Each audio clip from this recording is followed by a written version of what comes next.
exhortation de ce matin est tirée du livre de Jean, Jean 15, verset 16. Ensemble, nous allons lire cette parole. Ce n'est pas vous qui m'avez choisi, même moi. Je vous ai choisi et je vous ai établi, afin que vous alliez et que vous portiez du fruit, et que vos fruits demeurent, afin que ce que vous demanderez au Père en mon nom, il vous le donne. Amen. Bien-aimés, avant tout, nous allons prier pour le message. Seigneur notre Dieu, notre Père, nous te bénissons, nous te rendons toute la gloire. La Bible déclare, le ciel et la terre passeront, mais ta parole ne passera pas. Père notre Dieu, que cette parole soit gravée dans notre cœur. Merci parce que tu le fais pour nos puissants de Jésus-Christ. Amen.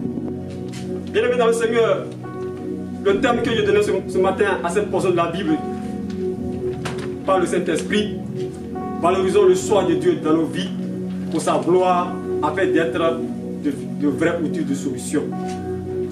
Cette portion de la Bible que nous avons lue montre que Dieu prend son choix sur l'homme, afin d'être un vrai outil de solution. L'objectif que je vais atteindre ce matin, c'est d'encourager tout chrétien à ouvrir non seulement les yeux davantage sur la portée de tels choix, mais également à être des fidèles qui portent du fruit et que le fruit demeure. Le choix. C'est Dieu qui fait son choix. Et le choix de Dieu, c'est l'homme. Selon Marc 3, à partir du verset 13, il monta ensuite sur la montagne et il appela ceux qu'il voulut et il vient auprès de lui. Il en établit 12 pour les avoir avec lui, pour les envoyer prêcher avec le pouvoir de chasser les démons. Ce verset nous montre que c'est Dieu seul qui choisit pour avoir celui qui choisit avec lui pour l'envoyer. Lorsque Dieu choisit quelqu'un, il le met à part. Quelle est l'importance d'un tel choix? Bien-aimés dans le Seigneur, Dieu nous choisit pour nous remplir de son esprit et pour faire son œuvre.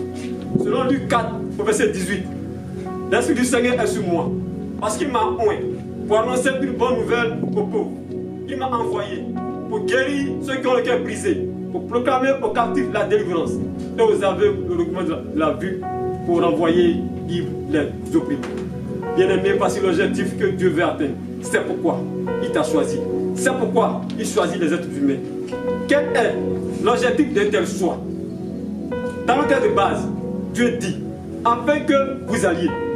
Le premier objectif, c'est la cause. C'est d'aller pour la cause de Dieu. Matthieu 28, verset 19. Allez, faire toutes les nations des disciples, les baptisant au nom du Père, au nom du Fils, au nom du Saint-Esprit. Bien-aimés dans le Seigneur, chers fidèles de Philadelphie, le moment est pour toi d'aller annoncer la parole de Dieu. C'est le moment que Dieu a choisi pour son œuvre. Ce moment où le virus détruit l'humanité. Les âmes ont soif de Dieu. Allons ensemble gagner les âmes à Christ. Allons prêcher le véritable évangile. Allons leur dire d'accepter le Seigneur Jésus-Christ comme leur Seigneur Sauveur. Car Jésus-Christ est la solution du monde. Pour continuer, bien-aimés, le deuxième objectif est que vous portez du fruit. Donc, c'est pour porter du fruit. Galates 5, verset 22. Et le fruit de l'esprit, c'est l'amour, la joie, la paix, la patience, la bonté, la bénignité, la fidélité, la douceur et la tempérance. Bien-aimés, nous devons porter ce fruit qui a ces 9 qualités. Je dirais un fruit qui est composé de 9 tranches. Porter du fruit, c'est de gagner des âmes à Christ. C'est de faire des disciples. C'est de servir le Seigneur. C'est d'avoir l'amour pour son prochain.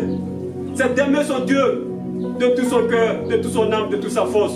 C'est être obéissant et fidèle à l'œuvre du Seigneur. Car la Bible déclare, celui qui persévérera jusqu'à la fin sera sauvé. Enfin, le dernier objectif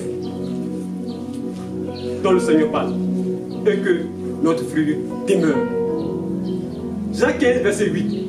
Si vous portez beaucoup de fruits, c'est ainsi que mon Père sera glorifié et que vous serez mes disciples. Comme le Père m'a aimé, je vous ai aussi aimé. Demeurez dans mon amour. Lorsque nous portons beaucoup de fruits, nous serons des véritables outils de solution entre les mains de notre Seigneur. Nous serons également en communion avec lui et il exaucera nos prières.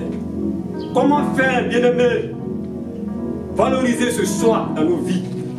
Nous devons affirmer notre identité. Soyons des serments comme Jésus-Christ nous la recommande dans sa parole. Oui, nous devons chaque jour affirmer notre identité. Montrer aux autres que Christ vit en nous. Selon Jean 15, verset 1. Je suis le vrai cep et mon Père le vigneron. Tout sarment qui est en moi, qui ne porte pas de fruits, il le retranche. Tout sarment qui porte du fruit, il l'émonde, afin qu'il porte encore plus de fruits. Acceptons d'être émondés. Acceptons d'être taillés. Laissons-nous tailler par Dieu. Laissons-nous Dieu couper nos caractères qui ne n'ont pas. Laissons-nous Dieu changer notre comportement.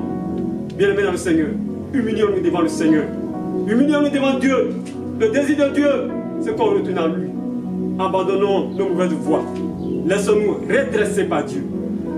Bien-aimés, je voudrais ce matin exhorter quelqu'un de s'humilier et de revenir au Seigneur. Le désir de Dieu qu'on revienne à lui, bien-aimé. Le cacaoyer, pour mieux produire, il doit être taillé en coupant les mauvaises branches et bien entretenu. Pareil pour l'homme que Dieu a choisi.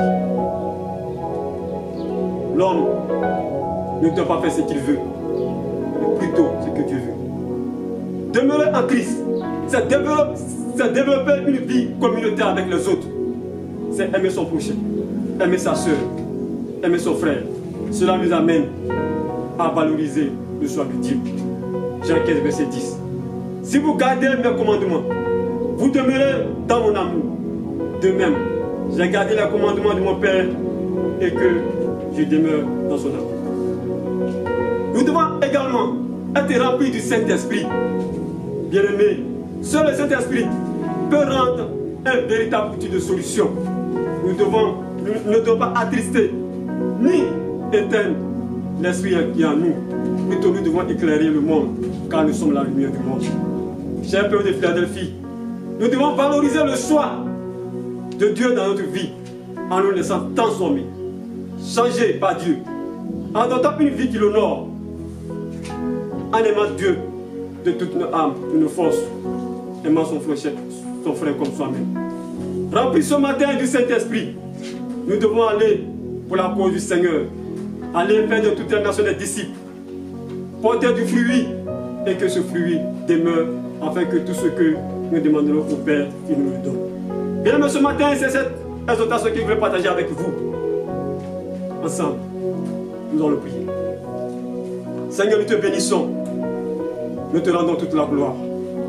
Nous te disons merci pour cette parole. Père, que cette parole soit gravée dans notre cœur. Merci parce que tu le fais. Au nom puissant de Jésus-Christ. Amen.